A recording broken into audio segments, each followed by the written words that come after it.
None of it looked like the result of training. It looked like the result of survival. When archaeologists excavated Viking Age burial sites at Gokstad and Bjerringhøj in Norway and Denmark, they found something in the skeletal remains that they were not expecting. The forearm bones, the radius and ulna, showed structural thickening associated with years, possibly decades, of sustained mechanical loading under significant force. The muscle attachment sites at the wrist and elbow were pronounced to a degree that took researchers time to account for. The skeletons were not the remains of men who had exercised. They were the remains of men whose daily existence had placed demands on their hands that left a permanent record in bone. And here is what makes that finding worth your attention right now. The modern fitness industry has sold you grip training as wrist curls, grip trainers, and dead hangs programmed into a weekly schedule. The Vikings grip was built by none of those things. It was built by a set of specific daily conditions, 4 of them, that modern biomechanics and tendon research have now confirmed produced adaptations that conventional grip training does not fully replicate. By the end of this video, you are going to understand exactly what those conditions were, why the science confirms they worked, and how to apply the same principles without needing a longship or a lifetime of Viking survival. The last principle is the one that surprises people most, because it has nothing to do with how hard you grip, and everything to do with how your nervous system learns to hold on when everything is trying to make you let go. But we start with the object that built the foundation, and the reason it worked is not what most people assume. Think about the last time you gripped something genuinely thick, a rope, a log, a handle that your hand could not fully close around. Not a barbell, not a dumbbell. Something where your fingers could not meet your palm, where your hand had to work at a mechanical disadvantage just to maintain the hold. Do you remember how differently your forearm felt, how much faster the fatigue arrived, and how much deeper it sat? That feeling is not weakness. That is a stimulus. Your forearm almost never receives in normal modern life, and it is the precise stimulus that the Viking encountered every single day before he had eaten breakfast. The OAR. The Skulderlev. 2 Longship, one of the most thoroughly studied Viking vessels ever excavated, was recovered from Roskilde Fjord in Denmark. It had 60 rowing positions. When the Viking Ship Museum built a working replica and sailed it across open water, the crew reported that nothing in their training had prepared them for one specific thing. Not the distance, not the conditions, but the thickness of the oar handle. Archaeological measurements of surviving Gokstad and Oseberg oars place the handle diameter at 45 to 55 millimeters. To put that in terms any lifter will immediately understand, that is the diameter of a specialized thick bar attachment that modern grip coaches recommend specifically because standard barbells at 28 millimeters are too thin to produce serious forearm adaptations. The reason comes down to biomechanics. When your hand cannot fully close around an object, the mechanical advantage of a closed fist grip is unavailable. Every muscle in the forearm has to fire harder simply to maintain the hold. Electromyographic research confirms this directly. Thick bar loading produces measurably higher activation in the forearm flexors and extensors than equivalent loads on standard handles. The Viking picked up a 50mm OAR every single day and held it under the resistance of moving water for 6 to 10 hours at a stretch, not in sets, not with rest intervals, but continuously for the length of the crossing. No grip program in the world prescribes 6 hours of thick bar loading per day, because nobody sane would follow it. The Viking did not prescribe it either. He just had no other way to cross the water. The adaptation was the inevitable consequence of the demand. But the oar built something specific: endurance and tendon integrity under sustained load. What the next tool built was structurally different, and according to the skeletal evidence, possibly even more important. A toolbox that doubles as a training program. The Master Mere find, a Viking Age toolbox excavated in Sweden, and now one of the most detailed surviving records of Norse craft equipment, documents dozens of tools. Axes, hammers, chisels, draw knives, and agricultural implements. Every one of them had a wide, dense wooden handle designed to transfer force from the hand to the work. Not because Viking craftsmen were trying to train their forearms, because that was the material available, and the work required real force across a full working day. This matters for a reason that most grip training programs miss entirely.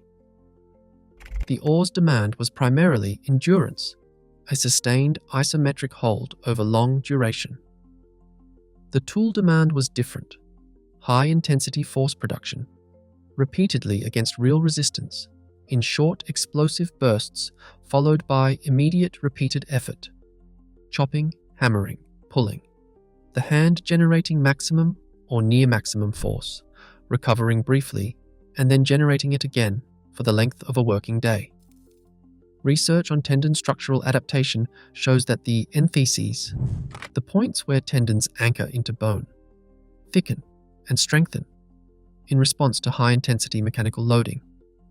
This is precisely what the Viking skeletal remains document.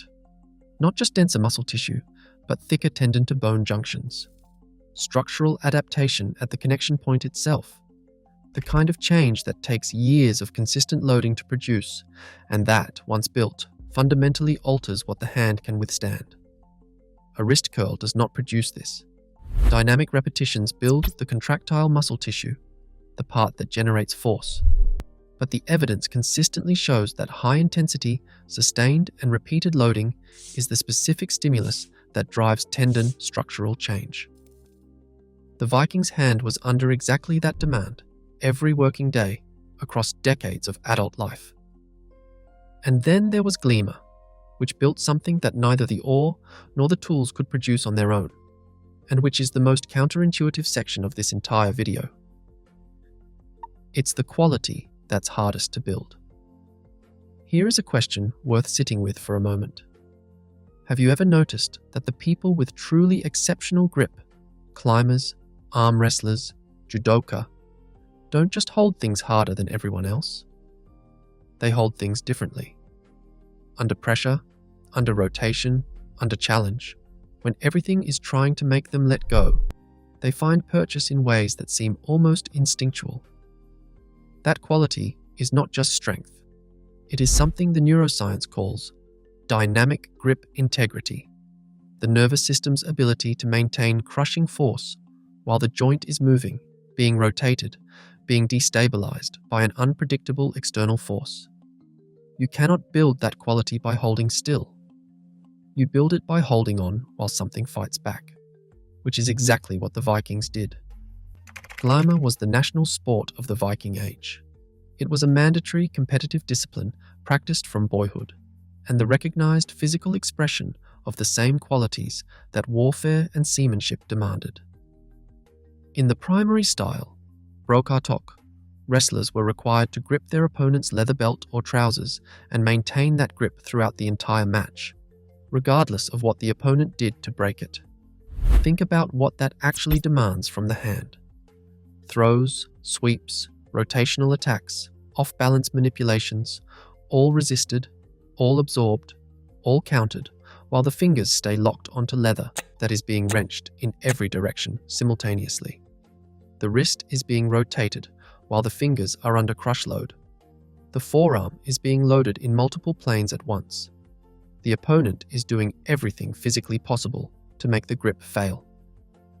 Research on dynamic grip integrity confirms that this is a trainable but highly specific quality, and one that static holds alone cannot fully develop.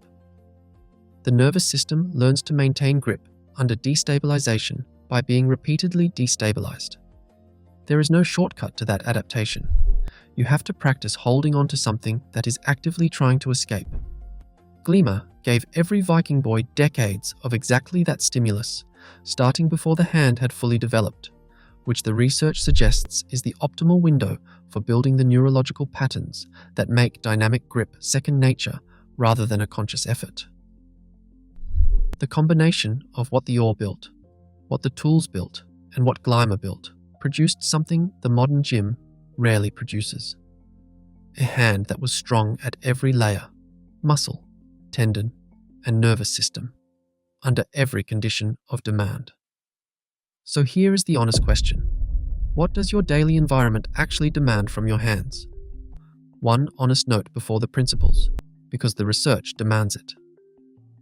The Viking grip was exceptional compared to a modern sedentary person.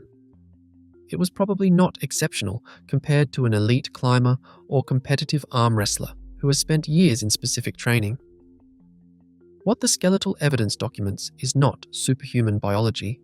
It is occupational volume, more grip demand, more consistently, across more years than modern life provides.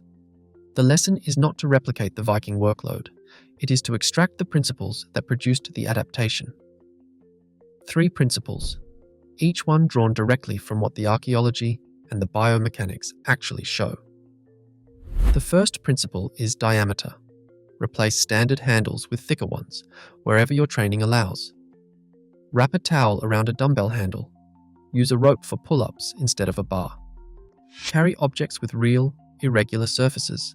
A sandbag, a log, a loaded bag with handles that move, rather than precision machined steel that fits perfectly into the hand. The second principle is duration. Move away from sets of 10 repetitions and toward sustained holds, 60-second dead hangs. Farmers' carries walked for distance rather than counted in reps. Tools held under load for the length of a real task. The tendon adaptation documented in Viking skeletal remains is the result of long-duration loading, not brief high-intensity bursts. Research on tendon structural change confirms that sustained isometric loading at high intensity is the specific driver of the connective tissue changes that make grip genuinely durable rather than simply strong, in the short term. The third principle is instability. Train the grip against variable, unpredictable resistance. Dead hangs on a rope rather than a fixed bar, because the rope moves, rotates, and requires constant micro-adjustment to maintain. Carries over uneven ground. Any grip work where the object shifts or resists in ways that cannot be anticipated.